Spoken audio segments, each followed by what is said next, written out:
What I want to do today is talk with you about Israel, Israel Startup Nation, why Israel is called Startup Nation, how it became Startup Nation, and I want to look at some more databases. One of the things I think you should take away from your studies is find ways to gather data. It's, in my opinion, it's very important that you know how to gather data and where you can find data.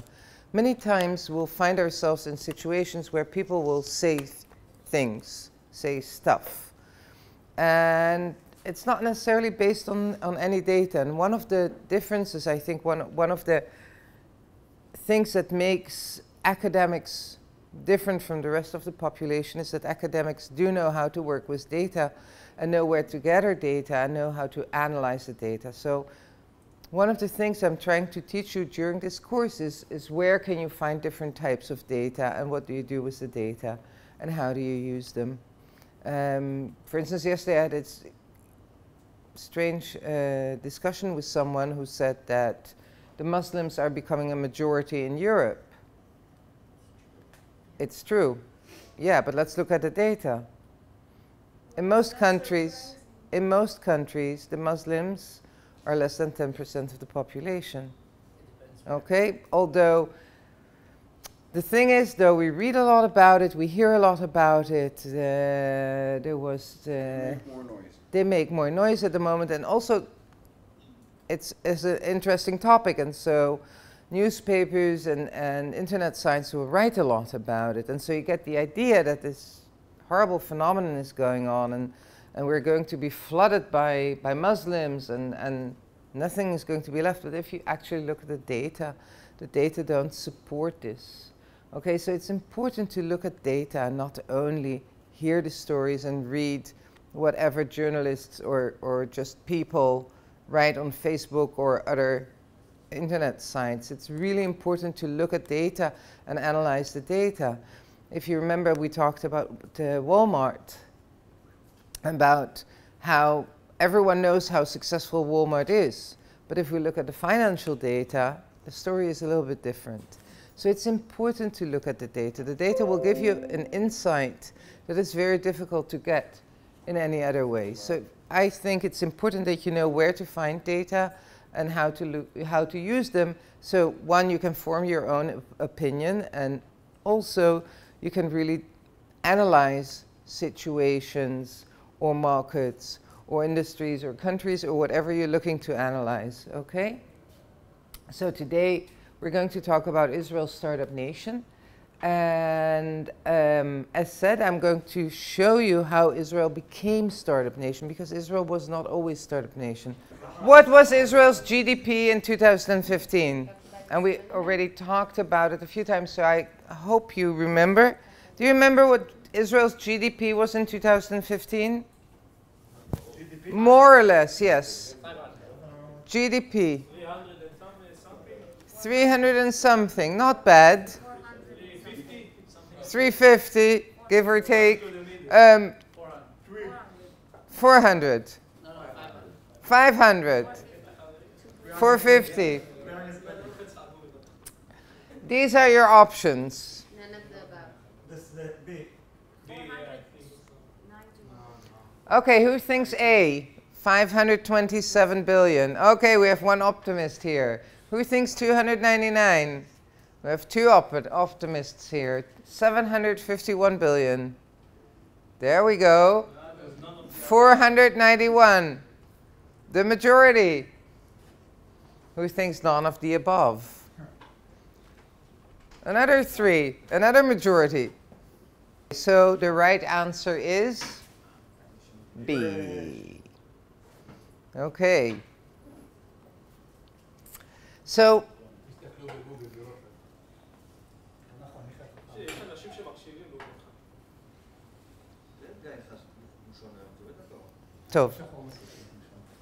let's try and concentrate, okay? Okay, so Israel's GDP is about $300 billion a year. Actually, in 2015, it declined a little bit as compared to 2014.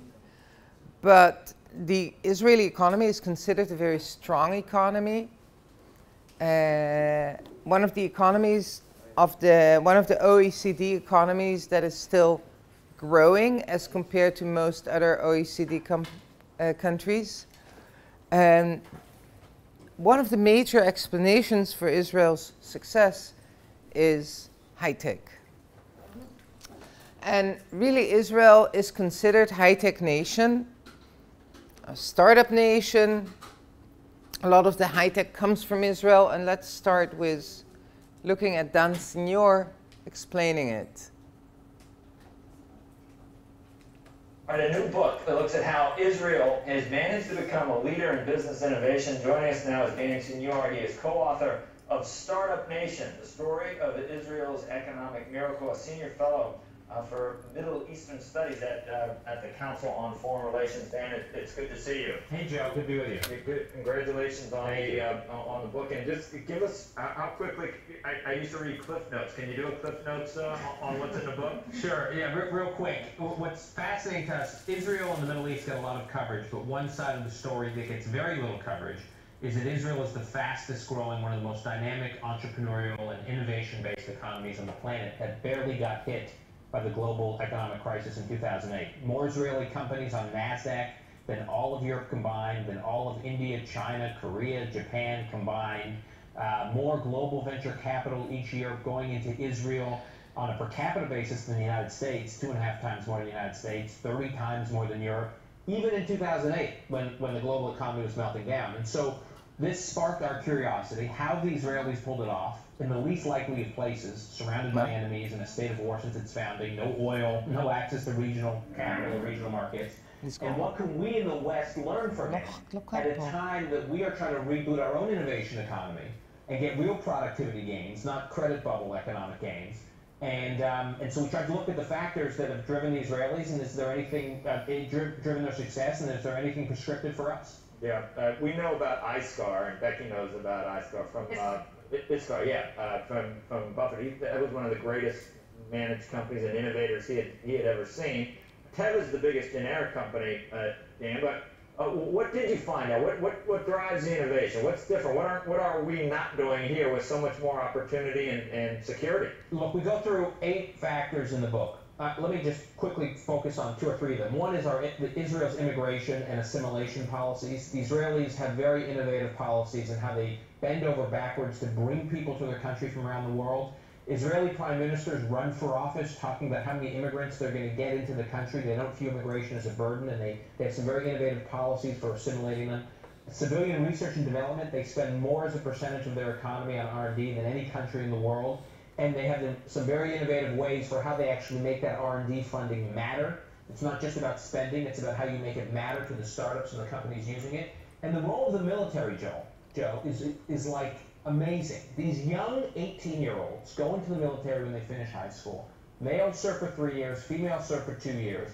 They get the most incredible leadership and entrepreneurial experience in the battlefield, and the entire economy knows how to read a military resume. Investors, CEOs of companies, when these guys come out of the military, they know how to integrate them in the battlefield experience into the economy. And the U.S. does not know how to do that. And we look at how we could better integrate our soldiers and Marines serving in places like Iraq and Afghanistan, coming back with incredible experience and getting them to work. We don't know how to do that today. Hey, Dan, real quickly, is part of this because of the size? I mean, Israel's a nation about the size of New Jersey.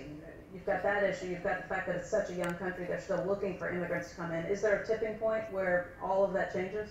I don't think so. I mean, I think what is driving it is this sense of resilience. It's sort of a national ethos more than anything about survival, about, startups, these entrepreneurs in Israel were taking unbelievable pay cuts, working next to nothing during the global meltdown because venture capital was drying up, and they just wouldn't give up, I think, in a way that their peers were giving up around the world. During wartime, they stay open. You mentioned Buffett and ISCAR. I mean, that's an amazing story. Katyusha rockets were flying right near the factories of the ISCAR headquarters as Buffett was making his decision about whether or not to go through with the deal. The CEO of ISCAR called Buffett and said, Warren, I want you to know, we interview a number of these interesting characters, and it's through their eyes that we talk, tell these stories. he called Buffett and said, Warren, I want you to know for our customers, there will be no war. And what he meant to say is for his customers around the world, we won't be late on one single shipment no matter what we do, no matter what bombs are blowing up. It is this sense of no matter what you throw at us, the Israelis argue, we will survive. And I think it's that ethos of survivability that we really try to explore and dig into and explain and see how some of that could be transferred here. That is the key driver. Dan, is the Israeli government pro-business, pro-free market, pro-capitalism? Do you see us actually not heading that way, but maybe heading in the opposite direction? It's funny. I feel that the U.S. government and the Israeli government are moving in opposite directions. The Israeli government was founded in I would say, neo-socialist roots, and the government meddled, and the economy was in terrible shape for much of the country's life. And it's really only in the last 10 or 15 years, particularly in the early 2000s, when Prime Minister Netanyahu was then Finance Minister Netanyahu, engaged in a number of reforms and privatizations that loosened up the economy and was a big factor. And he's obviously committed to moving more and more in that direction. The U.S. is moving in the opposite direction. All right, yeah, that's troubling. So we're not heading that way, we're actually heading opposite. That's not good. Anyway, because innovation is really we need it. It's like, on everyone's top 5 things that companies need to go forward, right? Absolutely. I mean, if we can cultivate a culture of entrepreneurship and innovation among our young people, the way the Israelis do, and that is one of the big areas of emphasis that we talk about in the book, is how do they teach young people about taking ownership, about responsibility, about being a manager, about being an entrepreneur, about how to make decisions every day with imperfect information, how to deal with ambiguity. It is amazing the emphasis. We interviewed, the CEOs of Google. We interviewed the CEOs of eBay, senior executives from Cisco. Cisco has bought 9 companies in Israel, and they're looking to buy more. We interviewed the senior leadership of Intel, and they all say, you take the average Israeli 25-year-old, when they finish their military experience and they finish their university experience, you take that 25-year-old and put him or her up against their peers anywhere else in the world, every single day of the week they would hire the Israeli because their capacity to manage and lead at a young age and deal with real problems and have real perspective is unlike anything in the world. Dan, thank you. And we hope to see you again soon. Good luck. Good luck with the book. Thanks, guys. Good to be with you. See you. My name is Daviata. I'm from New Zealand. I had the pleasure to go to your country about 4 weeks ago, and I was mesmerized by how... Okay, so Startup Nation, who read the book? Half of it. Half of it. Didn't get to the end. You didn't get to the end, okay. Anyone else read the book? Just a Few few pages. pages, okay. Someone read the Cliff Notes. Did everyone hear about the book? The book actually did a lot of good for Israel. You didn't hear about the book? So it's a book written by 2 Americans, Dan Signor and Sol Singer, who are part of a right-wing think tank in the United States. And the book was written, it's not an academic book, it's a policy book. And it was basically written for the American government to show the American government what they can learn from Israel, how Israel became startup nation and what the aspects are that make Israel so successful as startup nation. Okay, so let's have a look. By the way, I did read the book, and I must say I took some of the stuff they talk about, some of the stuff I look at it differently. But let's start at the beginning, and that is with data, and I think these are data you have seen already in another presentation of mine, but they're important data, and so it's good to look at them again. What are we looking at here? What do you see here? We've always been really good at high tech. Well, always starts in the year 2000. Medium tech is always rising. Which is your always.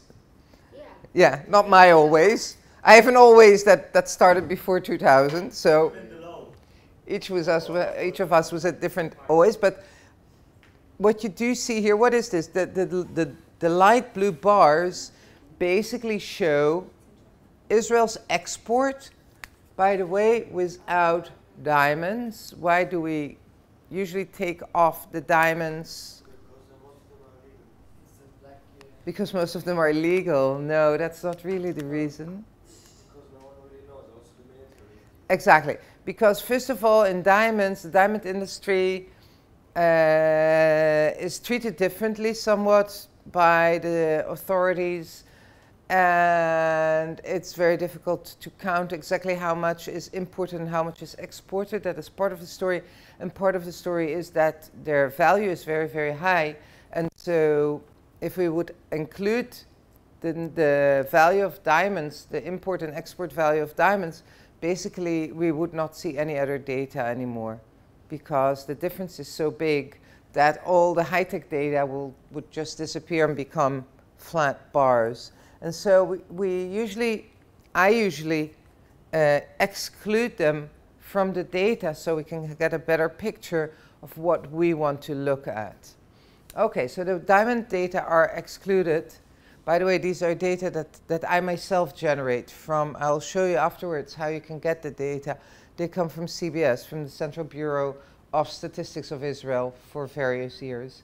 Okay, so the light blue bars basically represent Israel's export without diamonds.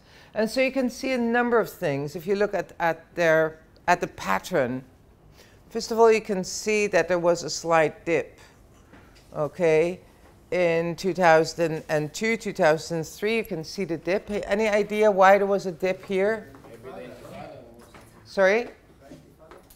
Intifada, okay, that's interesting, but we're talking about export of high-tech products. Anyone knows what happened in the year 2000? I know it's a very long time ago for you.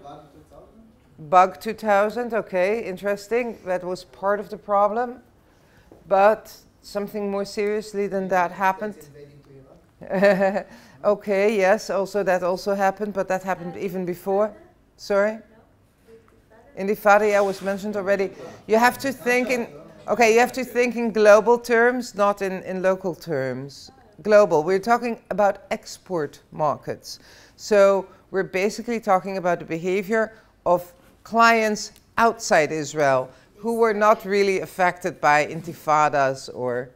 They started hating us? They started hating us? In the year 2000, the world started hating Israel. Everything happened in the year 2000. No, actually something totally different happened, was not related to Israel. In the year 2000, the bubble, the high-tech bubble, the first high-tech bubble burst. It was a terrible period in the world where during the 90s, everyone was talking high-tech. High-tech was then the new thing, and everyone was talking high-tech and investing in high-tech. And in the year 2000, a lot of the investors started to become itchy and started to say, when do we see return on our investment?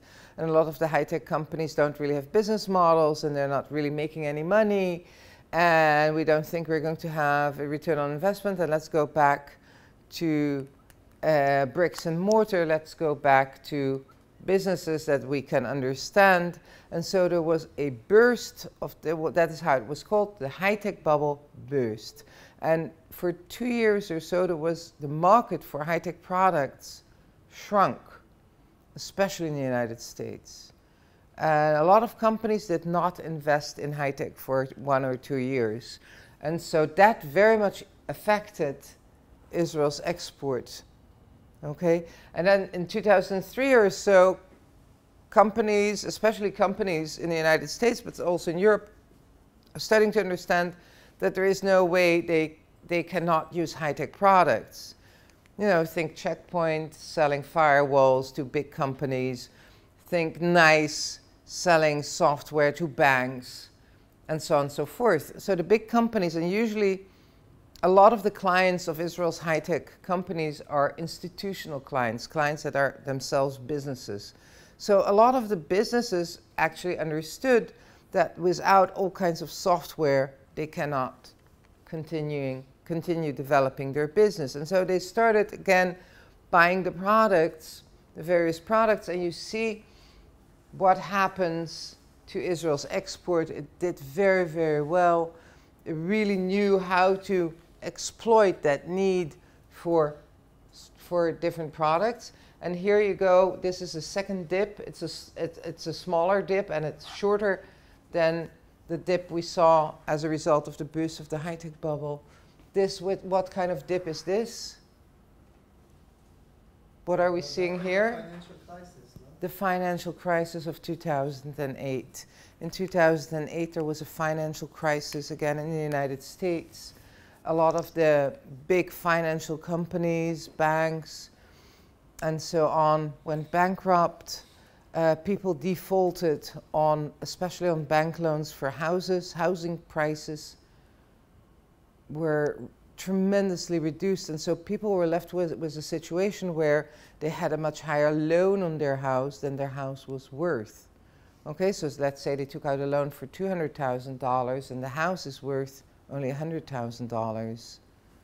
Okay, that's a situation that is difficult to imagine here in Israel, because you live in, or we all live in a situation where in Israel housing prices only go up. We have not experienced a situation where housing prices go down. And what happened in the United States is that the housing prices went down very, very sudden. And they went down by tens of %. And so what happened is that a lot of people defaulted on their housing loans. They just couldn't return the loans anymore. A lot of people were laid off, didn't have work anymore, and didn't have the money to pay for their housing loans. And they couldn't even sell the house because the house was not worth enough to buy out the loan. And so there was a period in the United States for about 2 years that people just left the houses. They just walked out and left the house to the bank and let the bank deal with the house, and they went to live with family, friends, or on the streets. And that took about 2 years. And actually, the United States has not really recovered yet from that crisis, which is now nearly 10 years ago. Okay, but it was a very tough time in the United States. And so again, the American economy changed very suddenly. And so you see the effect exactly here. Okay, so when, this is really what they say, that when the United States sneezes, we catch a cold. Okay, so there's a very strong relationship between the two. By the way, the housing crisis also affected Europe. Also in Europe, exactly the same happened. Not exactly the same, because in Europe they have a different loaning system, and it's more difficult to get loans in most of the European countries than it is in the United States. And so housing prices were also decreased in Europe, but people, you didn't have the same effect. So people didn't default in the same way that happened in the United States. In Israel, they say it's not going to happen anyway because you cannot take out loans. What you could do in the United States and also in Europe, you could take out actually loans on your house that were over 100%. So let's say if your house is worth $100,000, you could take out a loan for $150,000 and use the house as a collateral. Okay, and that is something you cannot do in Israel.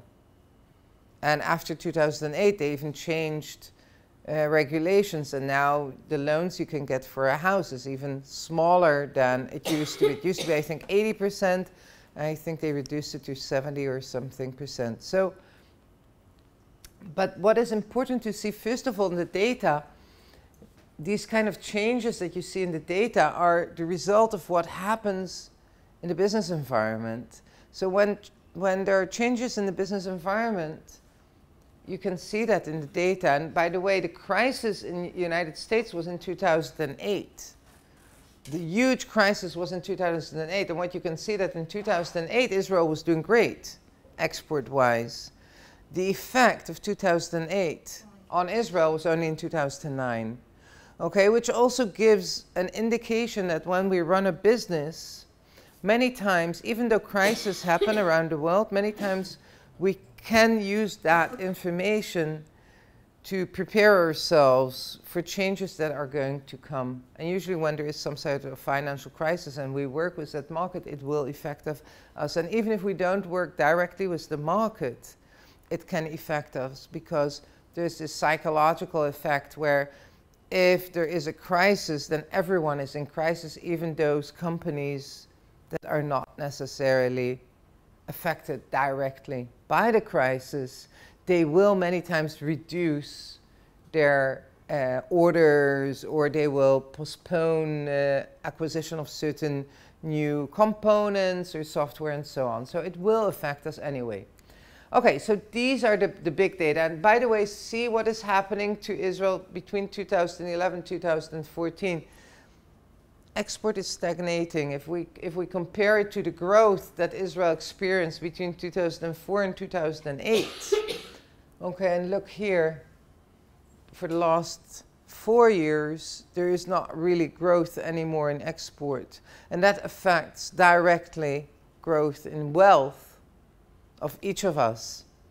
Okay, so there's a direct relation between how much we grow in export figures and how much we personally are able to increase our financial situation. Of course, that is taken across the board. Okay, so this is what we get from the overall export data. Now let's have a look. What about 2017?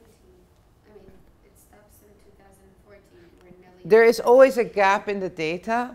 The statistical data are always delayed. You'll never get statistical data For up to date. Well, you can have statistical data that are up to date, but they are quarterly. And so sales are not necessarily steady during the 4 quarters.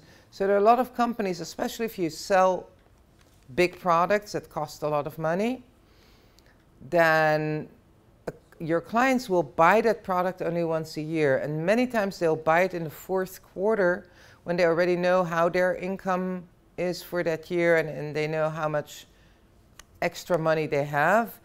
And they also many times have to finish their budget by the end of the year. So you will see for a lot of companies, you'll see that income will be something like that for the first 3 quarters, and then it will go up in the 4th quarter.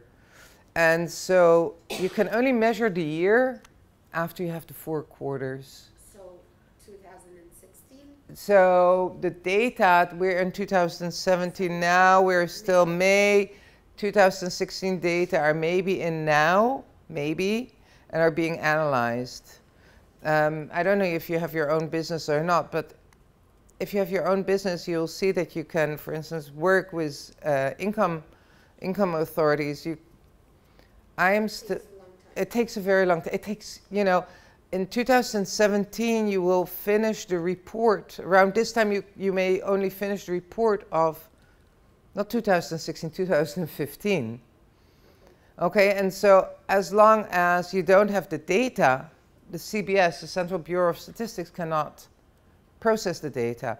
So it takes about a year and a half or so before the Central Bureau of Statistics has all the data that they can, and then they have to process that data. So there's always a time lag of 2 years, more or less. Okay, but the 2015 data should be here now, more or less.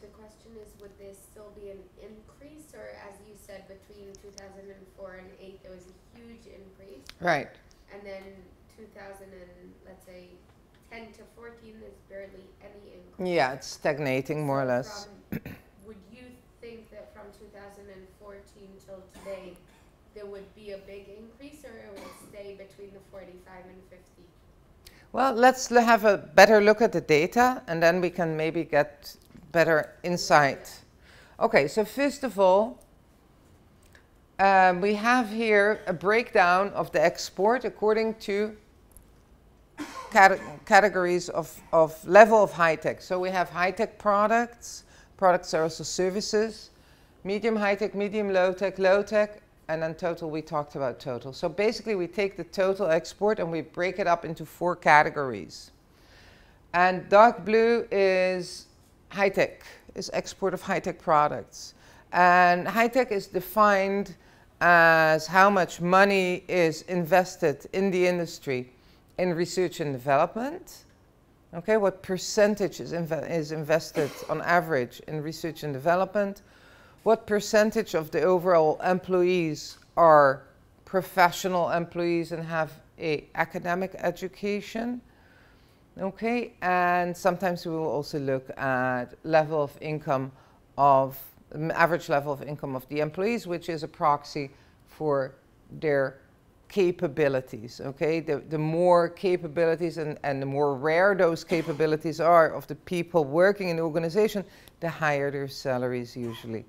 So this gives us an indication as to which industries can be categorized as high-tech, medium, low-tech, and low-tech. And so first of all, as you can see, the purple is low-tech. So if you look at the purple bars, basically, Israel does not really export low-tech products. We don't have any comparative advantage in low-tech products.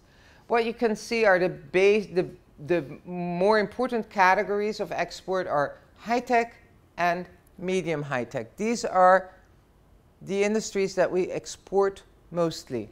But look at the data specifically, you can see that actually the dark blue export is decreasing. Okay, we're actually exporting less high-tech the last few years than we used to. And if you look at the red bars, which is medium high-tech, you can actually see that they increase their percentage of export. So we're exporting more medium high-tech and less high-tech. What is medium high-tech? As said, we use three measures. I just said we use three measures. How much is invested in R&D in percentages? Okay, what percentage of professionals organizations have? Okay, these are the major indicators of what high-tech is. Okay, and then it's compared.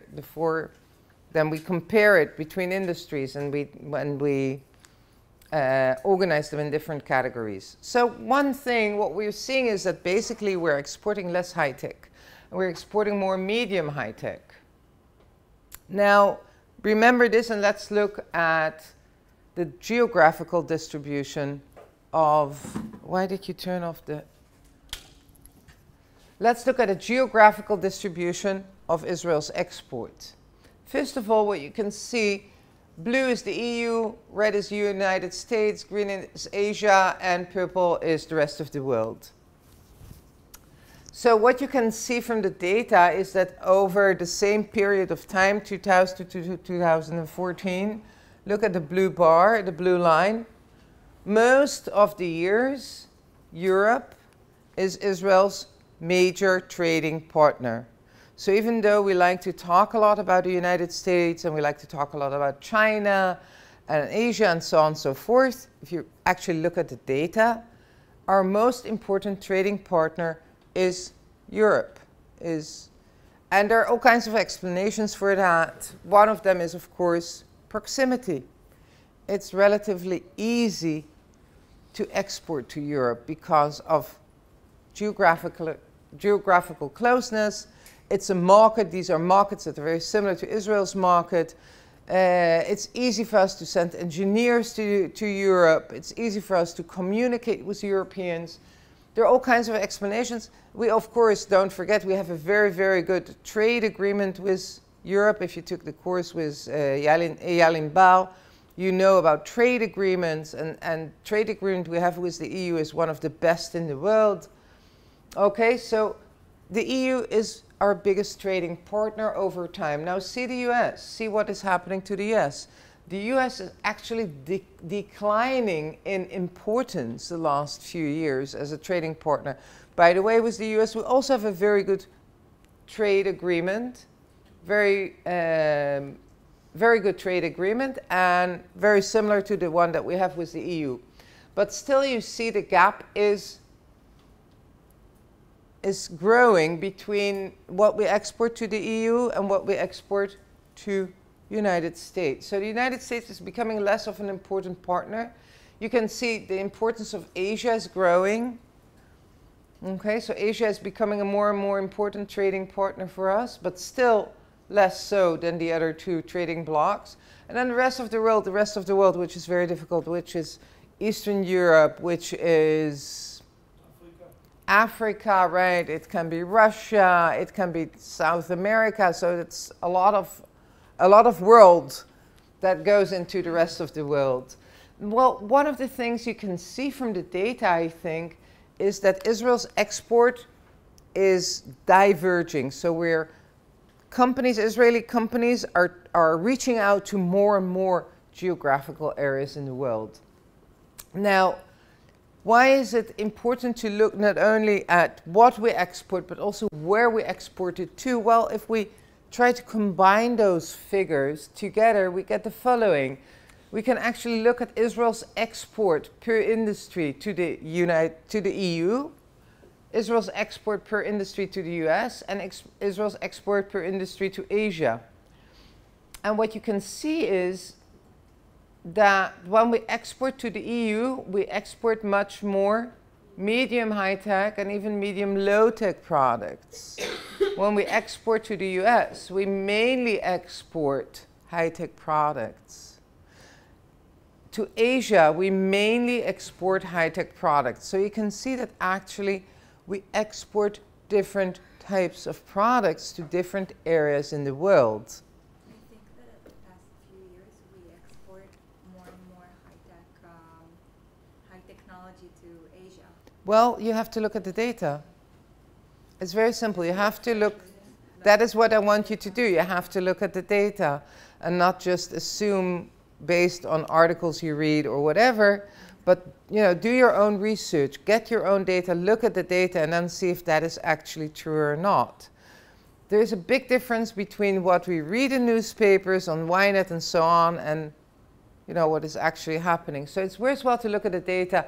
And what we see here is that as the EU is becoming a more important trading partner, we actually export. Because we export to the EU mostly medium, high, medium, low-tech products, we can actually see that, as we saw here, okay, high-tech, export of high-tech products is decreasing, and export of medium high-tech products is increasing because we're shifting, the Israeli companies are shifting their focus of where they do business, okay?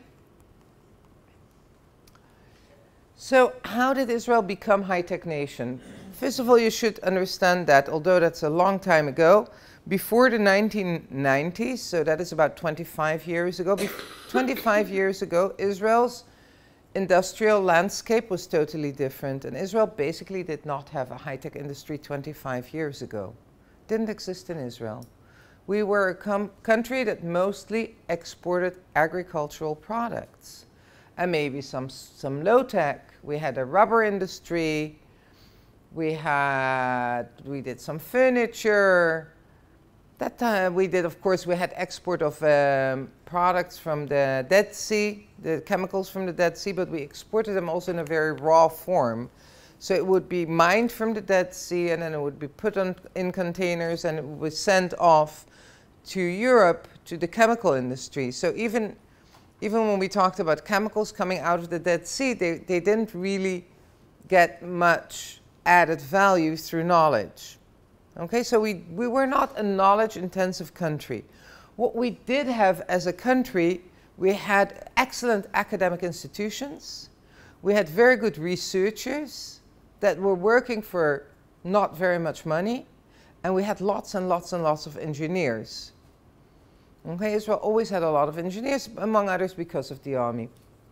And so 25 years ago, Israel was a totally differently formed country in terms of industry.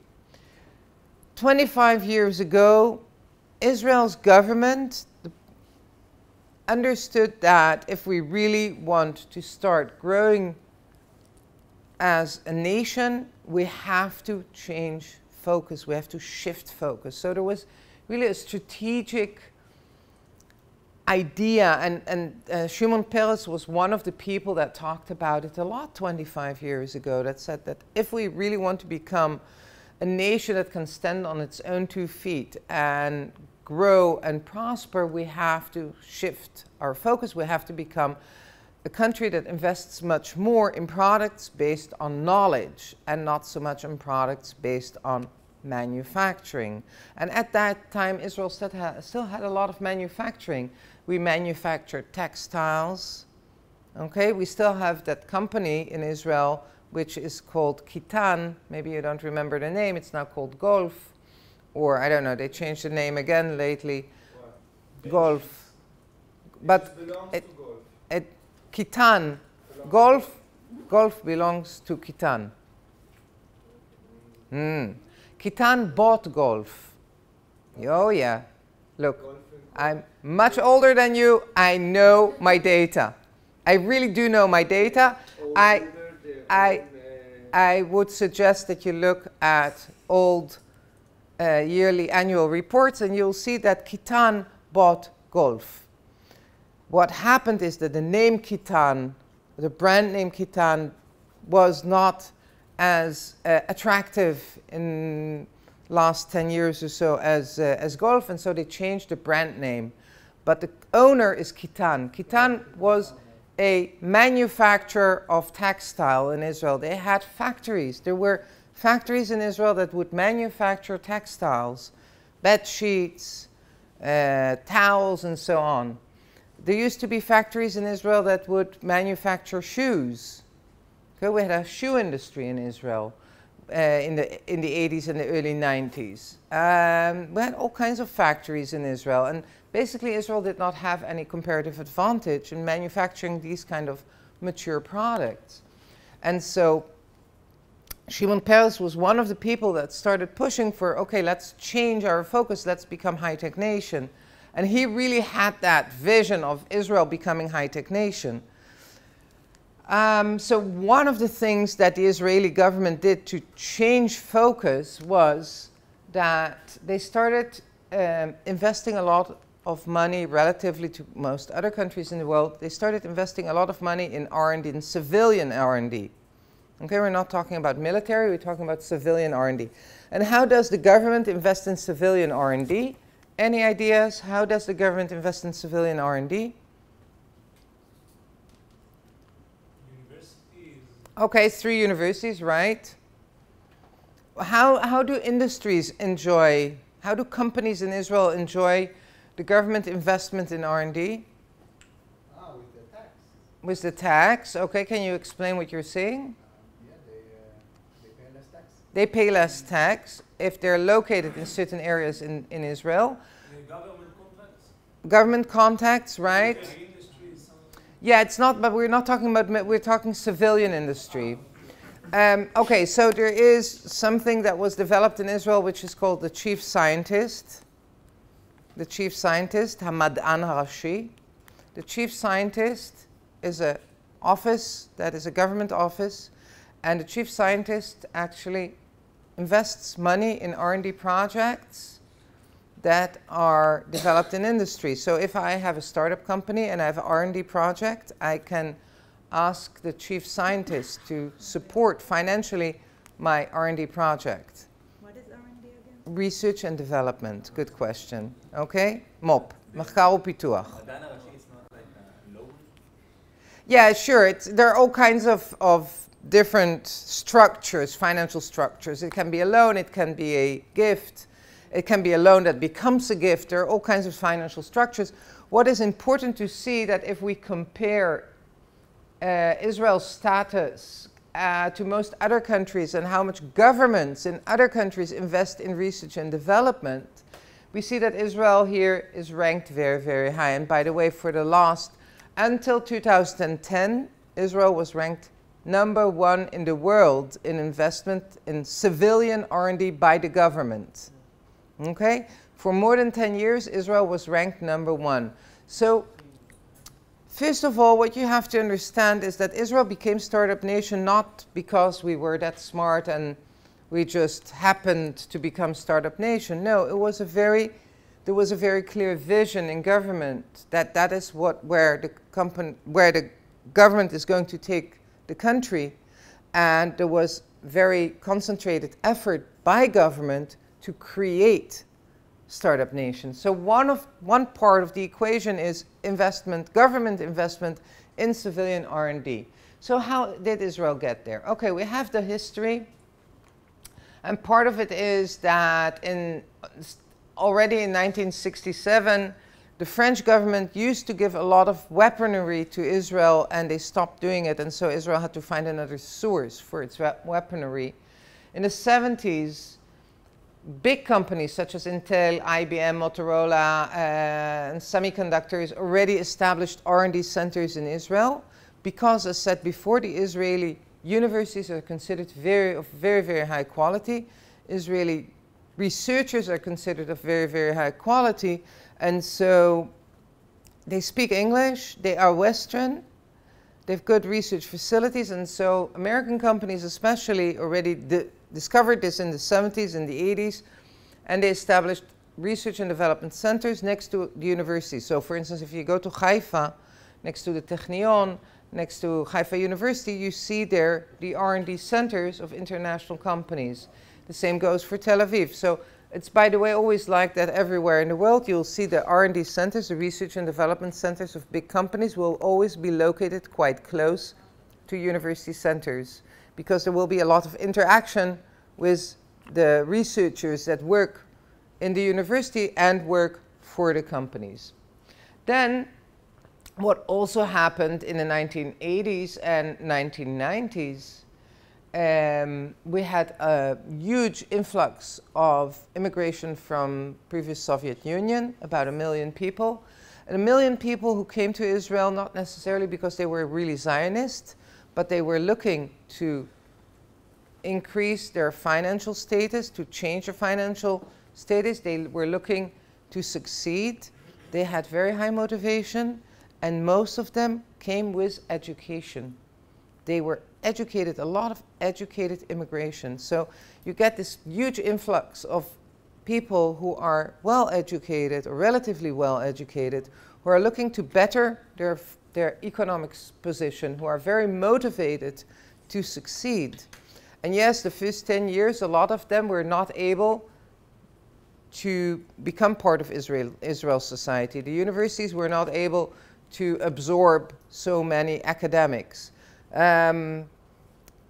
I remember in the 90s, suddenly we had 13 more orchestras in Israel. Every city, more or less, every medium-sized city in Israel suddenly had an orchestra, because so many of the immigrants were musicians and were looking for a way to make music. So suddenly Israel became inundated with orchestras. And a lot of the arts that we see today in Israel are, among others, a result of this immigration and change of behavior in Israeli society.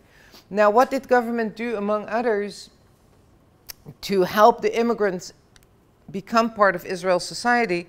Because they were not able to absorb them in the existing institutions such as the universities and the hospitals and so on, they actually encouraged a lot of them to become entrepreneurs. And 30 incubators were established in Israel, around Israel, 30 incubators, and the incubators were funded by government money. And basically they gave the option to any person that wanted to start a startup to come and sit in the incubator for 2 years, get initial funding, get initial help and advice how to establish the company, and start to establish a startup. So that was also part of government funds and government planning. So Israel had suddenly 30 incubators where a lot of the immigrants who were not able to find another way to create their vision, they went and became entrepreneurs. So a lot of them became entrepreneurs. As said, Israel is ranked very high in scientific activity. Israel, I mean, look at how many Nobel Prizes winners we have in Israel. Israel's universities are considered very good, and we are considered very scientific. Our work is considered very good. Our academic work is considered very good. What else did the government do? Government established the Export Institute, helping startups to create international contacts and an international network. So actually the Export Institute would take entrepreneurs to all kinds of fairs, international fairs, and they still help entrepreneurs, they help businesses how to create international contacts. They were very, very active in the 90s. What Israel also did, of course, invested a lot in tertiary education, that is education after high school, and research, and another very important part, venture capital. The Israeli government understood that if we really want to become a startup nation, it's not enough to encourage people to become entrepreneurs. What you also need is venture capital. Now, how do you create an industry that doesn't exist? There was no venture capital in Israel. It didn't exist. Venture capital did not exist in Israel. Venture capital in Hebrew is hon sikun. Didn't exist in Israel. And so how do you go about that? So what the government actually did, they established two funds, Yozma and Inbal. And the funds were set up in such a way that the government would match for each investor that invested in high tech, the government would match dollar per dollar. Okay?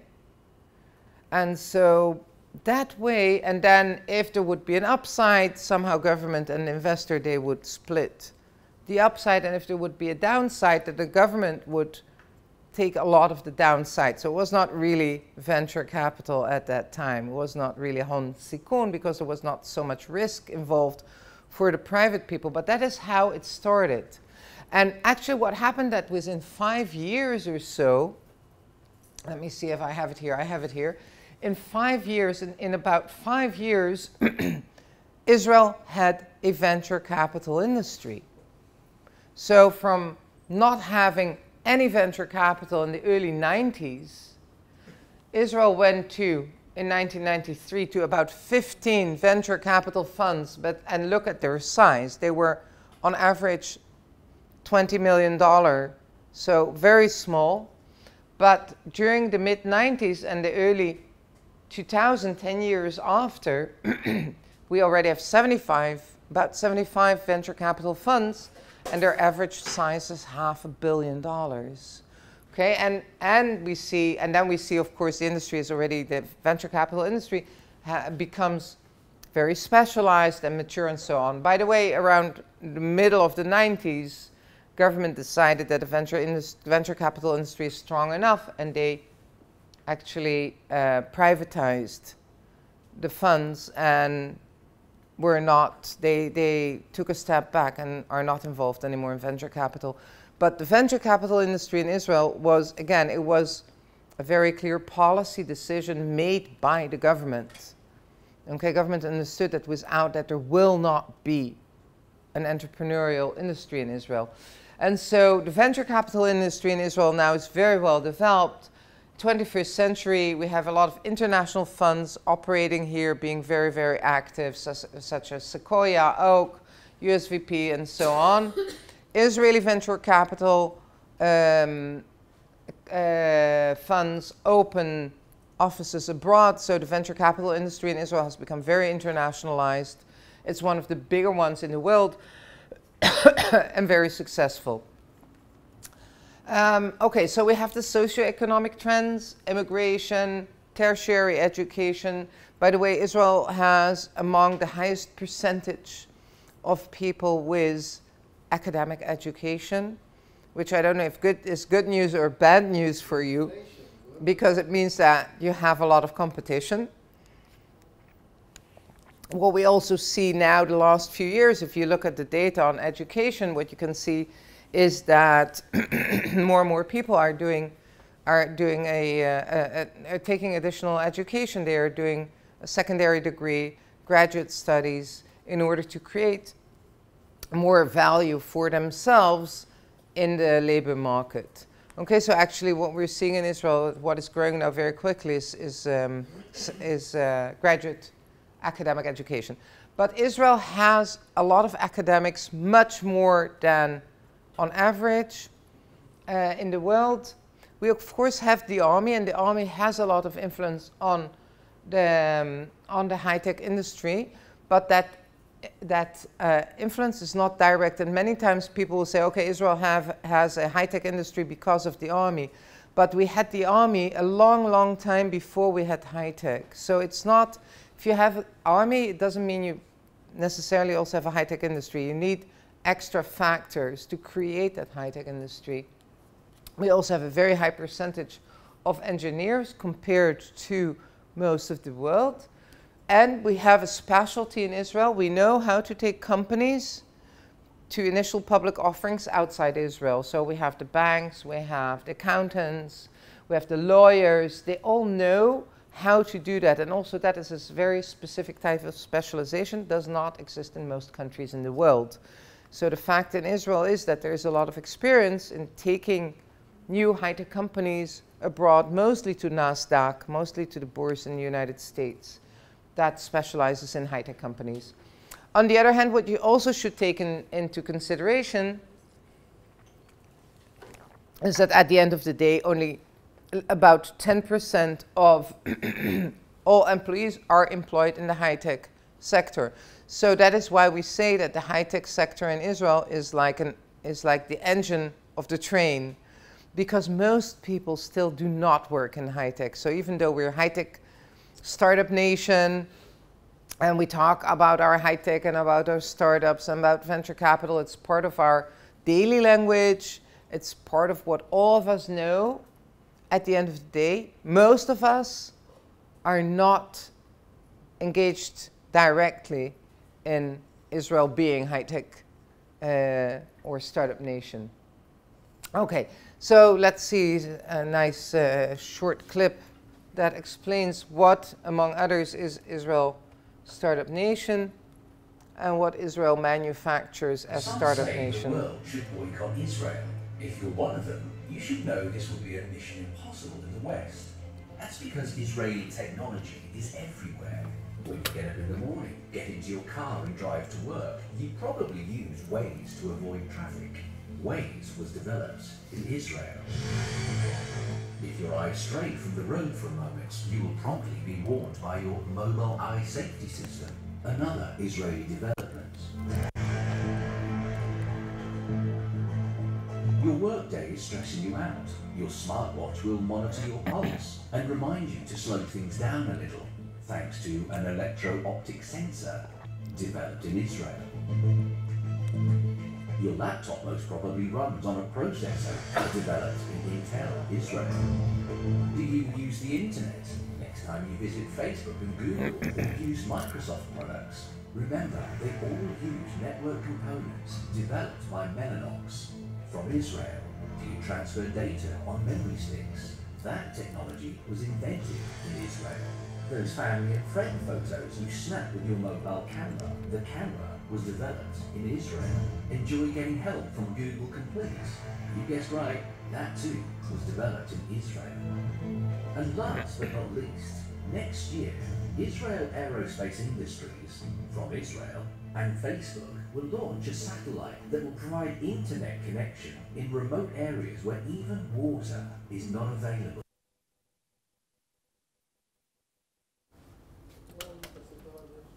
Sorry?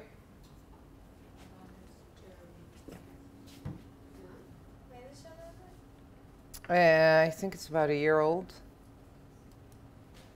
Why? Sorry? Yeah, it's quite up to date. It's not 10 years old, if you were wondering. Why? Okay. So if we go back to theory, remember that we talked about Porter's diamond? Yes. Okay, so just to remind you, basically what the idea behind Porter's diamond, and Porter's diamond was developed more or less in the same period that Israel became startup nation. So the notion of Porter's diamond became accepted in the world around the same time that Israel created startup nation, government created startup nation. And as you may remember, the idea behind Porter's diamond is basically exactly what Israel did. It means that the idea behind the diamond is that countries can actually create their own comparative and competitive advantages. So even if you don't have the necessary factor conditions, you still can create, you do need some factor conditions, but you still can create new comparative and competitive advantages by investing in the other elements that actually allow you to create that advantage. And so one part of the equation, demand conditions, create demand conditions in your market, the market that you want to target. Encourage a group of firms to establish themselves and start competing among themselves in that specific industry, and create related and supporting industries that will help the industries that you want to encourage to become competitive internationally. So if we take Porter's Diamond, can you use Porter's Diamond to explain how Israel created its competitive advantage?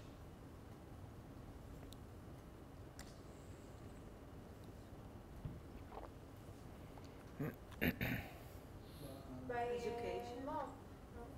Okay, let's start writing things down.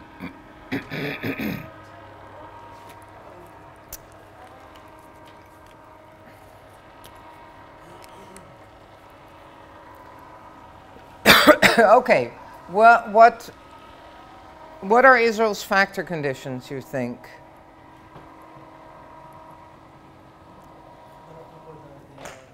Sorry? There are like a lot of people that can do things here, like from different states. Okay. Engineering.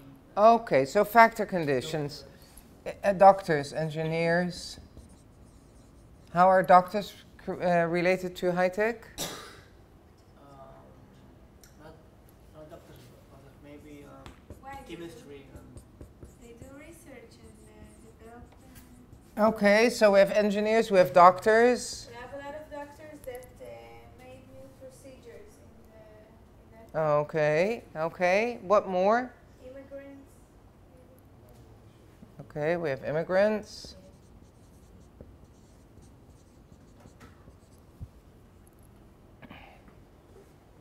Chemistry. Sorry? Chemistry, like doing chemics and stuff. Okay, okay. Maybe we'll take a more general term. Education, especially academic. Nachon? Academic education. Okay, so we have a high level of academic education. The IDF, the army. How is the IDF related to factor condition? To invent Israeli technologies like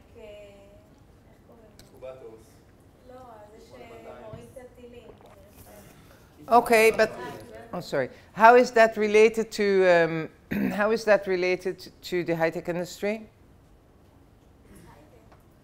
It's high-tech, but it's military high-tech. We're talking about civilian high-tech industry. In the army, you get exposed to a lot of high-tech technology and how to operate it, how to use it. Okay, so what you're saying is the IDF is creating human resources. That's what you're saying, human resources that know high-tech. Specialization. Okay. Demand conditions. What are demand conditions? What does that mean? Yes. What does that mean in terms of Porter's Diamond? What are the demand conditions in Porter's Diamond? We have a little demand in Israel because we don't have a lot of people, so we look to export. Okay, so the Israeli market is small. What else? But that doesn't really represent demand condition. Also, IDF demands Israeli what? Okay, IDF, but we're talking civilian. The IDF, as said before, the IDF is not really a good explanation. There are lots of countries in the world that have good armies, strong armies, well-developed army, and the knowledge developed in the army is not transferred into the civilian market. So saying that there is a strong army is nice, but it's not enough to explain why Israel has become startup nation. It's not necessarily true because the technology they use in the 8200, they use it in private. Yes, but okay, I now gave you a lecture of about an hour and a half on how Israel became startup nation, and if I would have thought that 8200, the unit in the army, is the only explanation, then we would have finished after 2 minutes. I would have said, okay, go and find more information about that unit in the army, that explains everything. The world isn't that simple, of course. So we talked about, that is basically what we said before, that the army creates potential human resources that can become entrepreneurs afterwards. Okay, because they have certain knowledge. We have a lot of... But we're at the demand conditions now. So what kind of demand conditions? A lot of countries that do not want to work with us, so we need to supply our own. Okay, can you give an example? Yes, of the Arab nations. No. Can you give an example of a certain demand that exists in Israel? Water. Demand for water. Okay. We had to innovate and to find. Exactly. Very good one. Very good one. Israel has lack of water, lack of potable water, water that can be drunk. And so Israel actually last 10 years used technology to create water infrastructure, which is very dependable, very strong, creates clean water as much as needed. Basically, we're not dependent anymore on the Kinneret, on natural water sources, but we create our own water through, how do we create our own water, potable water? Okay. Through a technology that desalinates water from the sea. Okay. We use technologies to solve problems in the local market, such as lack of water. Just an example. Just an example. Can you give other examples? I don't know, the border control, Sorry. Okay, so we're back to the army, border control. Although border control is not only the army. We also have factories like Plason that makes like the taftafot. Okay, that's not Plason, it's Netafim. Plason makes the feeders for the chickens and the Niagarot for the bathrooms. And so we have also agricultural uses. Use for water, how to use water effectively and efficiently, how to grow crops more efficiently. Also in agriculture, by the way, we're also very strong in genetics. Okay, Israel is also leading in genetics, especially tomatoes. We're world leaders in tomatoes. Sorry? We have Eyal Shani, okay. Okay, so plus as people, as individuals, we're also very technologically savvy. Very high percentage of cell phone use. I think the Finns and Israelis are among the most frequent cell phone users, and not only of the cell phone itself, but also of all the applications. So we're really, as a market, as a private market, we are also very technology savvy. Okay, so that are demand conditions. We're going to finish it before we go for a break. Strategy, structure. Which industries do you think are strong in Israel? Not all high-tech exists in Israel. There are certain high-tech industries in Israel that we specialize in. Sorry? What kind of software? Software is a huge sector.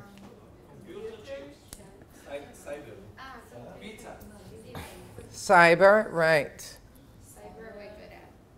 Sorry? I said cyber, we're good at. Yeah, we're good at cyber. What else?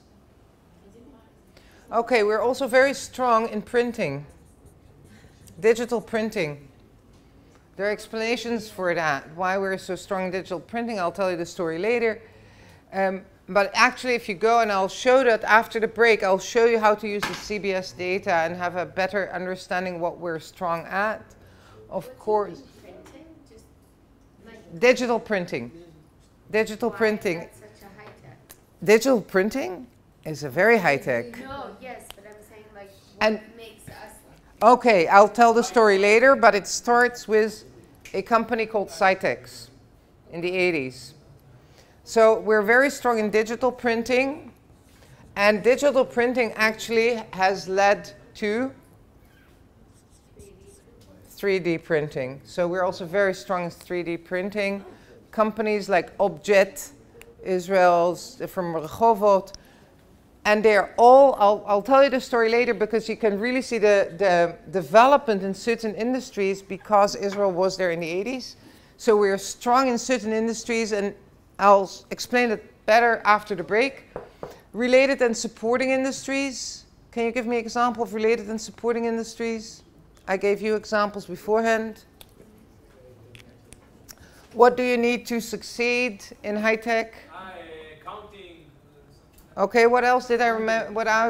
What did I tell you before? We had this. I told you a whole story. Yes, thank you very much. About venture capital. Okay, so relating industries, venture capital, accounting, banks, lawyers. Okay, so we have all those specialties as well. So when you go and study law or accounting in Israel, part of your specialization can be the high-tech industry. Okay, so we offer that to a lot of the young people. And so basically what you can see here is that this is an example of how a country can build a competitive advantage in certain industries. After the break, I'll want to show you how to use some data and how to use some data sources. And so we are going to meet again in 15 minutes. We had a talk during the break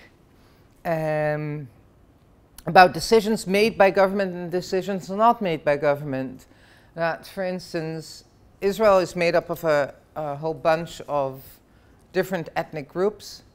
We have Jews, and within the Jewish group, there are also all kinds of groups. There are the very religious, there are the moderate religious, there are the non-religious. And then among the Arab population, the Arab Israeli population, you'll have Muslims and you'll have Christians, you have Cherkessim, and you have Druze. So within the different groups, so Israel's really made up of a whole bunch of different groups. And one of the decisions made by government in Israel over the whole period of time, for instance, is that family law is still according to the Ottoman ruling. And so basically in Israel, everything related to family law is ruled by religious law and not by civil law, as you will find in most other developed countries. Most developed countries, the law system is a civilian law system, and it's basically, not related to religion. And so if, for instance, in the Netherlands you want to get married, you have to get married in a civilian marriage, and then if you want, you can also do a religious wedding or not. That is your choice. So in Israel, parts of the legal system are actually religious, are ruled by the religions. And so, for instance, in Israel, you have this problem that if you're, for instance, you're Jewish and you fall in love with an Arab Israeli that is, or Muslim or Christian, you cannot get married in Israel. Even though both of you are Israeli citizens, you both have the Israeli passport, you cannot get married in Israel. Because family law is a religious law, and so you cannot intermarry in Israel, which, among others, creates a situation in Israel where we're not well integrated between the groups, between the religious groups.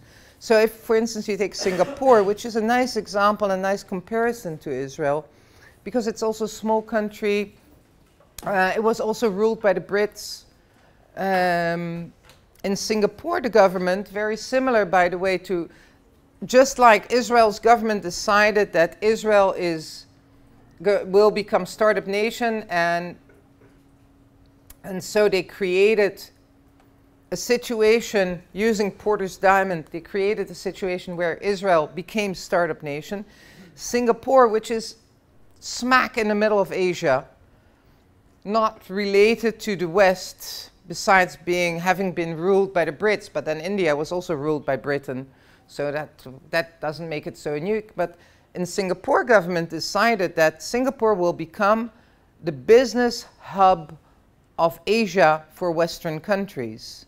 Okay, Singapore decided that that will be its competitive advantage. Its government decided that Singapore will be the place for international companies to set up headquarters or set up a subsidiary in order to serve the Asian markets. And so they said, okay, how do we make Singapore attractive to international companies? Well, one of the decisions that they made is that the official language in Singapore will be English, not Chinese, not Malaysian, not any other language. It will be English. And so if you go to Singapore nowadays, you'll see that everyone speaks English. The taxi drivers, the people in the shops, the professionals, everyone speaks English, because the whole school system in Singapore is a school system that works in English. And so everyone in Singapore speaks at least 2 languages. People will speak English, the official language, and they'll speak whatever they speak at home, be it Mandarin or an Indian language or whatever. Okay, and so this is, among others, what allowed Singapore to become the hub for a lot of international companies in Asia. Okay, it was a very conscious decision made by government. And one of the things that we were talking about during the break, I'm a lot in Yaffo lately, and one of the things that I find very interesting, if you walk around in Yaffo, a lot of people in Yaffo, and this is smack in the middle of Israel, we're not talking about periphery. In Yaffo, a lot of people do not speak Hebrew well. Okay, I don't know Lud as well, so, but it's, I'm lucky that way. I don't know if I'm lucky or not, but I find that not knowing the language of the country where you live and you're a citizen at is a huge problem. If you don't know to speak a language well, it's very difficult to become a professional. It's very difficult to get an education. It's very difficult to really change your life or to educate yourself or to be socially mobile. So you really need to know a language well. And so it's very strange in my view that Israel, while on one hand the government created this startup nation and we were really more or less #1 in the world as startup nation, government has not invested enough effort, in my eyes at least, in having all Israeli citizens speak Hebrew well enough and create a system where actually there is an integration between different groups in Israeli society. And because of differences in language and because of the religious laws, we're actually creating all those subgroups where we have them and us. And the them and us doesn't work well, especially when we talk about small countries such as Israel. You need a whole group of people to work together. And if you're not able to work together because you don't speak the same language or because you're very conscious of your religious background, then it's very difficult to work together. It means you lose out a lot of the workforce. Okay, we'll look at the CBS data in a moment. One of the things you can see if you look at the data, growth of a country is very much dependent upon young people. It's the young people especially who work very hard, who create careers, who are upwardly mobile and so pay more taxes and add more to the wealth of a country. And wealth is not only money, it's also knowledge, it's also arts, it's all kinds of wealth. And if you look at the data, you'll see that the Arab population in Israel grows faster because they have more children than the Jewish population at this point in time. So as government, you would want those kids to become to become supportive citizens of a country, you want those young people to be able to get educated and to become professionals and to pay their taxes and to become part of Israeli society. And so by not allowing them or not giving them enough tools, you basically create a situation where in 20 years' time, Israel might not be able to grow anymore because there are just not enough people that belong to the we group that pays the taxes and works and becomes professional. So it's a point to think about. It's not really about politics. It's more about how do you think Israel should look in 20 years. And as said, when we in this course we talk about international business, we talk about international economies, but these are the aspects or the factors that at the end of the day will very much affect the success of a country. And so I think it's really, it's a pity. And again, if you look at Singapore, well, you have Chinese that are Buddhists, and you have Chinese that don't believe in anything, and you have the Indians who are, sorry, the Chinese are Confucianism, and then you have the Indians who are Buddhists, and you have Christians, and you have Jews, and you have Muslims. And in Singapore, all those people are able to live together. And there's a lot of tolerance for the different religious beliefs that people have. And you'll see that you'll have all kinds of holidays. But not for spitting in the street. Sorry? For spitting in the street. Yeah, that's one of the stories they always tell about Singapore. It's first of all, I don't know. It's not really true. But Singapore is very clean. Something about talking on the phone? No, there is nothing about talking on the phone. But Singapore is very, very clean. And what is always what I find, as you know, I visit there quite a lot. And what I always find very impressive, that you have such a diverse population, at least as diverse as you have in Israel.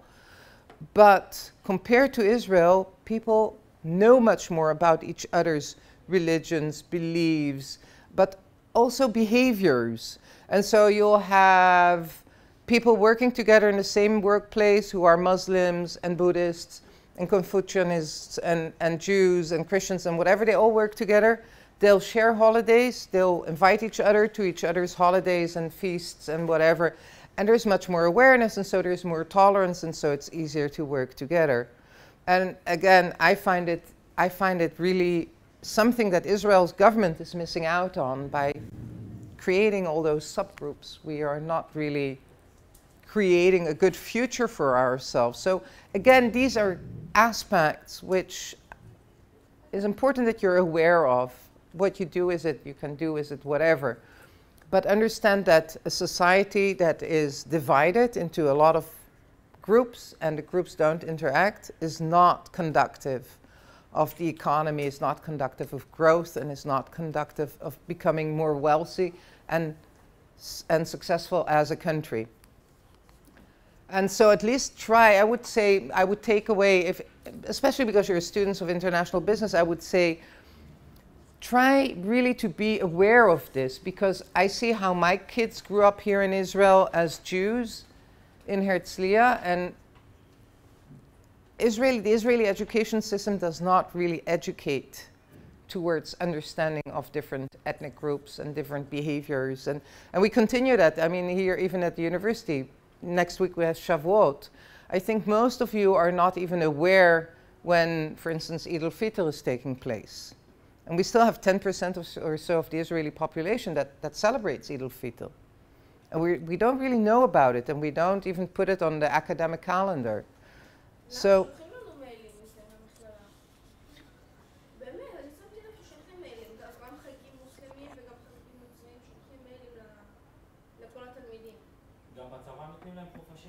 yeah, but the thing is, you get vacation if you ask for it. But if you look at the academic calendar, the only holidays that are on the academic calendar are the Jewish holidays. And there is no, it's not even mentioned on the academic calendar that there is Christmas, that there is... well, it works in Singapore, and Singapore is about twice as wealthy as Israel. And it started out very similar to Israel at around the same time. So what I'm trying to say is that instead of right away saying, okay, that won't work and that won't work, and trying, thinking of things why it won't work, try to think what you can take away from other countries, from what works in other countries. Obviously, Singapore was as poor as Israel about 50 years ago. Obviously, Singapore now is twice as wealthy as Israel. And obviously, Singapore has a diverse population which is similar in its diversity to Israel. So of course, and you can also say even that Malaysia is very much interested in trying to own Singapore. So they even have hostile neighbors. And still you see that different governments, different countries deal with similar issues in different ways. So all I'm saying is, don't think that the only way to do things is how we do it in Israel. There are different ways of dealing with different issues. Okay, and most countries in the world, most developed countries in the world, have very diverse populations. And you see that different countries deal differently with these diverse populations, and it has different outcomes. That's all I'm saying. Okay, and maybe it works for Israel, maybe it doesn't work for Israel, but I think it's an issue that we should talk about. That's all I'm saying. Okay? Okay, so again, Porter's diamond nowadays serves a lot of countries in the world thinking about different issues and how to create competitive advantages in different industries. And as said, Singapore, for instance, took Porter's diamond and took it to a whole different vision. As said, the vision of Singapore's government was becoming the hub, the business hub, the international business hub in Asia. And they thought, okay, what do you need to become the international business hub in Asia? And they created a situation where a reality was created that was attractive to a lot of the international businesses. So we have the example of Israel, startup nation. We have the example of Singapore.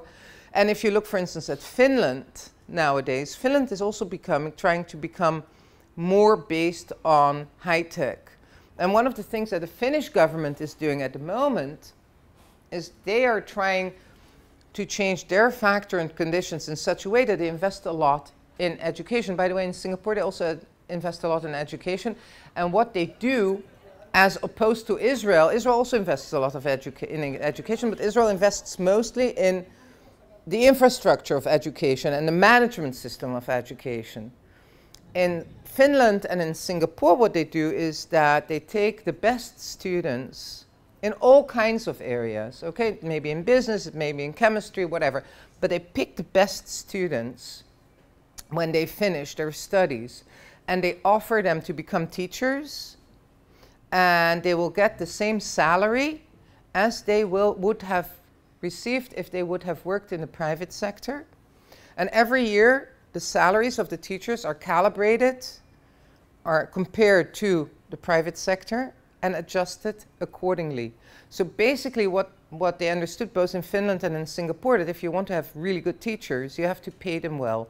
How do you pay them well? By paying them what they could have earned in the private sector.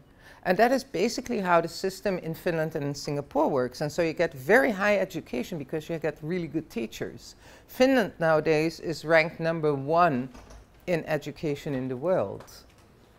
Okay, and again, that was created by government. It was not something that just happened, but it was actually an investment that government made. They decided that they want to be #1 in education because, like many other countries in the world, a lot of countries come to the conclusion that the best way to compete on an international level is through education. If you have a well-educated workforce, you can be competitive in the international business world. Well-educated workforce means people who know how to speak languages, people who know how to use models, people know how to gather data. This is the kind of knowledge and toolkit that is used all over the world. And so basically, if you want to be successful as a country, one of the things you have to invest in is in education. And so you see this happening now in the world in all kinds of countries. Okay. So we did Porter's diamond. Let's look a little bit at data. There are two data sets that I want to show you. and that can be beneficial to the work you're going to do with the Germans. One is the Columbia Center on Sustainable Investment. It's basically a center of Columbia, the Columbia Law School, Columbia University, which is one of the leading universities in the United States. And they gather data. They have yearly reports on all kinds of countries, many different countries. And the year reports give you basically information about the economic situation of countries, how much is invested in countries, how much is exported from the countries. This is how the site looks. This is specifically about emerging market global players. And why am I showing you this? Because Israel is categorized within this group of publications. And so if we look for Israel, although I downloaded it, let me see, I have it here, I think I should have it here. Yeah. Okay, this is the Israel report, but as said, they have reports for every country. Specifically what I downloaded here, because we talk about export today, we're looking, this report specifically looks at outward foreign direct investment from Israel's largest multinational enterprises. So what you get in the report, they're short reports, they're like 6-7 pages. And they're yearly reports, mostly they're yearly reports, so you can compare year to year also. You get the profiles of the top 20 companies that export and their industrial distribution. Okay, so and then you have it in words, and then you can also go to the table itself. So if we look at Israel, which are the biggest exporters of Israel, biggest exporting companies of Israel? So, sorry? It's the biggest exporter.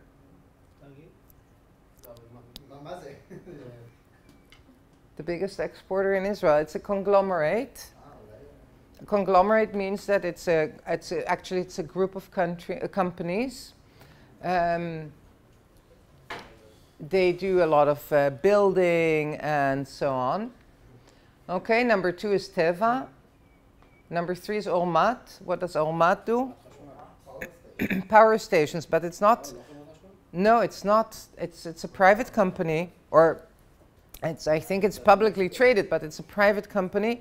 Private in terms of that it's not government owned. And they build power stations, a lot of it green energy. They do a lot of green energy. Okay, it's, again, what is interesting to see that the biggest exporters are not necessarily those companies that you read about in a newspaper or read about on the internet. So it's not, what is interesting to see here is that, again, it's worthwhile to look at the data because there is many times a gap between sexy companies, companies we like to talk about, Waze, Mobileye, and so on, and actually looking at the data and see which are the biggest companies. Okay, and what is interesting to see is that most of them are not known to you even.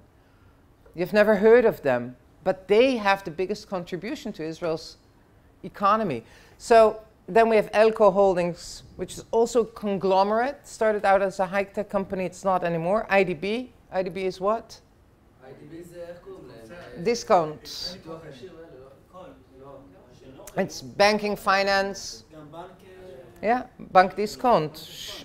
Discount belongs to the IDB group. Number 6, we have Checkpoint. Checkpoint is also a very big company. 7, we have Nice, also a high-tech company. But you see, unless you want to call Teva a high-tech company, these are, as you can see, the biggest companies are not high-tech companies still. Okay? They're 6 and 7. Sorry? It's a quote, they're groups. Conglomerate is a group of companies. Okay, now we have the Strauss Group, food. Again, not high-tech, but food. Strauss Group is doing very well also. Strauss Group is leading, for instance, in coffee. They're very strong internationally in coffee. Frutarom, what is Frutarom? Is also food. Right? Elbit, high-tech again. Company in Tower is also a high-tech company, but okay, it's a manufacturing company. And then we have Avgol, which is unwoven fabric. Again, mature industry. What is unwoven fabric? What is that?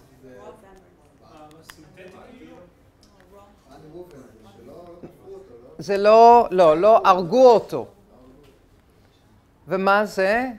על מה אתם חושבים? מה זה הדבר הזה? מה מייצרים האבגול הזה? מה את אומרת? לא, זה לא קוטן. כל המטליות, all the types of wipes that you use, okay, to clean the table, to clean the bottom of your baby's, all the wipes, this is unwoven fabric, okay? All the types of wipes that you know, the ones that you buy in these packages, the wet ones, these are unwovens.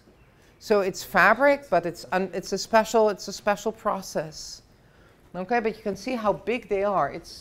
There is an element of technology in it, but it's at the end of the day, it's a mature industry. Okay, then we have Amdocs, Keter plastic products, also among the biggest companies in the world. Again, so in Israel, and then we have Delta Apparel, which is clothing. Okay, and other plastic, Plason, it's also plastics, Palram.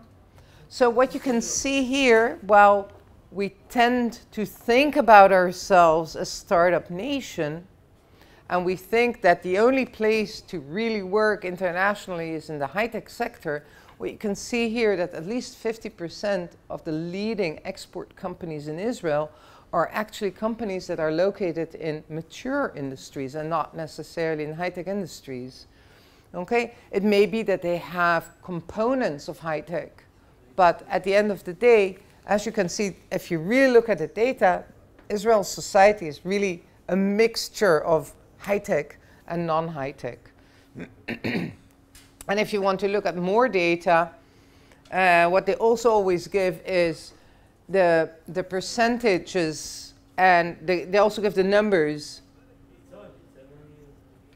Sorry?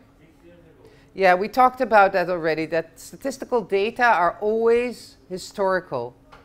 The most up-to-date data that we can find are 2014, 2015. There is no newer data than that, for the very simple reason it takes a long time to gather the data and to analyze them. Okay, so these are the most up-to-date data there are on Israel. And so when we look at internationality, what we look at usually is three variables. We look at assets, how much assets are abroad. Assets, it's, yeah, nechasim. What percentage of the people are employed outside the home country, employment, and what percentage of sales are outside the home country. So when we look at international activity, we don't only look at sales, we don't only look at what percentage is exported, but we actually look at employment and assets as two additional variables to give us input as to how international a company is. And when we talk about, and that brings us to the TNI index. The TNI index is the transnationality index, which summarizes the global commitment of a firm. And so when we talk about the TNI index, which is one of the measures we use to measure internationality of a company, we actually look at those three factors. We look at sales outside the home country, we look at employment outside the home country, and we look at assets outside the home country. And then it will give us an indication as to how international a company is.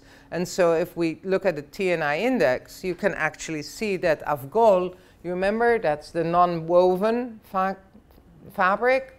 You can see that actually that company, while it's considered an Israeli company, okay, 92% of its assets are outside of Israel. Sales, 95% of its sales are outside of Israel.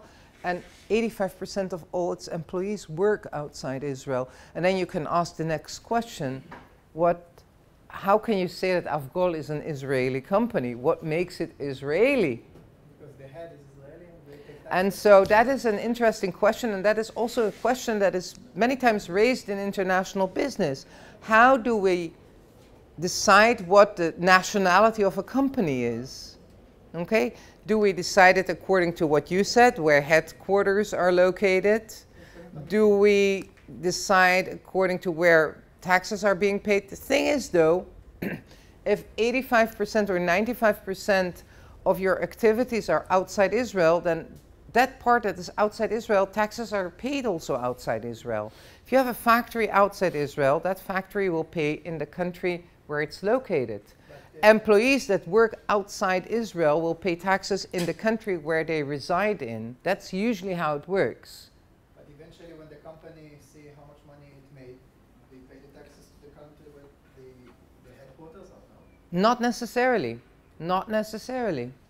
So the taxes, the question of taxes is a very intricate question, it's a very complex question. And by the way, if you really want to earn a lot of money, become a tax consultant for international companies, because these questions are exactly the questions. How do you use the international tax system in such a way that you pay as little taxes as possible?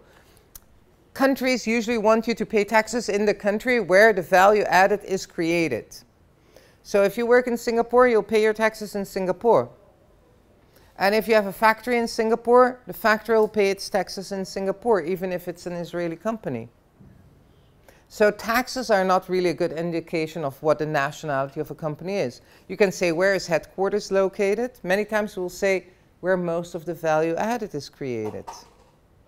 Most of the value added may be research and development, maybe management, or other aspects. And so usually, by the way, and what can also be an aspect is where is the company traded, on which bourse is the company traded. According to where is the company traded, Teva would not be an Israeli company, right? Because it's traded outside Israel. It's also traded in Israel, but it's also traded outside Israel. And a number of days, the companies here on the list are traded outside Israel. So are they Israeli? If headquarters is not in Israel, they're not traded in Israel, most of their TNI index is very high, then what makes it an Israeli company? Okay, so there is not really a good answer to that. Many times it will be historical. We'll say, okay, Teva was established in Israel, grew up in Israel, had Israeli management, so it's an Israeli company, even though its TNI index, as you can see, TNI index is 86%. 86% of what Teva does is done outside Israel. 86%. Is it still an Israeli company? I don't know. You can see, by the way, that a lot of those companies really have a very high TNI index, okay, including Frutarom and Amdocs and Ormat. And Delta manufactures a lot outside Israel, okay? It has factories in Jordan and Egypt. What you can also see here is that there are companies that the place of the companies changes. Okay, so size doesn't necessarily say high TNI index. For instance, IDB Holdings, only 10% TNI index. So most of its activities are in Israel. And also even Elbit doesn't have a very high TNI index, although you would expect a company like Elbit to sell most of its products outside Israel. Probably most of the manufacturing, most of the employees, most of the assets are in Israel, so you get quite a low TNI index. Elbit. Okay, we can see that employment is very low outside Israel. Sales are high outside Israel, but assets are low outside Israel. So this is an Israeli company. Elbit is a good example of an Israeli company that mainly exports its products, okay, as compared to Avgol, which is an Israeli company that really has most of its value-added chain outside Israel. So it's a different type of management system. Okay, so this is a nice report. This is a nice internet site. If you want information about the bigger Israeli companies, then the Vail Columbia internet site is a good place to go to get information about the big companies. And to get also some insight into, you can also read the text, and it gives you insight into their behavior and their development. and you have those reports for every year. So that is, I find, a very good place to go to if you want more information on that. And then, okay, we're nearly finished, but let me just show you a few minutes. Where did the Central Bureau of Statistics. Okay, another very good site for information is the Central Bureau of Statistics, the CBS. Every country has a CBS. Every country has a Central Bureau of Statistics. You can find all kinds of data here. This is in English. You can also change it into Hebrew if that's easier for you. You have here Ivrit. And you'll have here, you have to get used to the site a little bit, but for instance, you have here society and population, household and family, labor and wages, Israel's economy. And so if you want gross domestic product, if you want national expenditure, foreign trade, R&D, you can get all that information free on the internet site. Here you have industries, and so if you want, you have all industries: manufacturing, agriculture, tourism, transport, ICT. ICT is information and communication technologies, so that is high tech, and it says here ICT and high tech industries.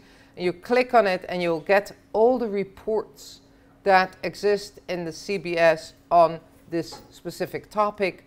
As said, you can get the data usually in PDF form. You can also get them in Excel form, so you can really analyze them right away. I will give you a lot of insight into, if you want to know more about specific industries, you can get a lot of insight from those data. As said, every country, nearly every country in the world has a CBS, has a Central Bureau of Statistics. They have yearly reports, they have comparative reports, they have all kinds of data. So when you're going to do the report with the German students, this would be a good source of information on industries. And if you want more information on specific companies, I would go to the Columbia Law School, to the Vail internet site. Okay, we have finished for today. Thank you very much. Hub Media.